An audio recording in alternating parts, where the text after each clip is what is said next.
শিশু মানেই সম্ভাবনা, আর বিশেষ চাহিদা সম্পন্ন শিশুরা তারাই সমাজের নীরব নায়ক। তাদের জন্য এক দরজা খুলেছে কিডি রক্স।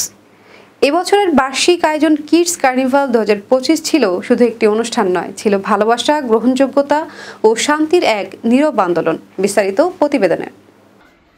2019 সালের ফেব্রুয়ারিতে ধানমন্ডির একটি ছোট্ট স্পেসে শুরু হয় কিডি রক্সের যাত্রা। উদ্দেশ্য ছিল বিশেষ শিশুদের এমন একটি পরিবেশ দেওয়া যেখানে তারা কখনোই বোঝা নয়, বরং অমূল্য সম্ভাবনা হিসেবে বেড়ে উঠবে।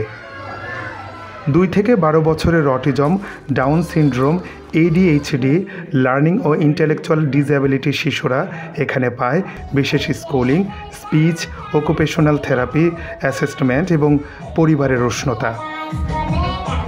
বাংলাদেশে যেখানে স্পেশাল নিডস কারিকুলামের ঘাটতি রয়েছে, সেখানে কিডি রক্স গ্রহণ করেছে আন্তর্জাতিক মান। অটিজম পার্টনারশিপ সিঙ্গাপুর এর IEP পদ্ধতিতে প্রতিটি শিশুর জন্য তৈরি হয় আলাদা শেখার পরিকল্পনা। একটি শিশুর হাতে রং তুলি মানেই সমাজের ক্যানভাসে নতুন রঙের ছোঁয়া।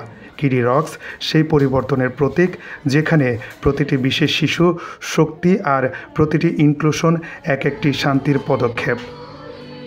Text news, CBN TV, USA।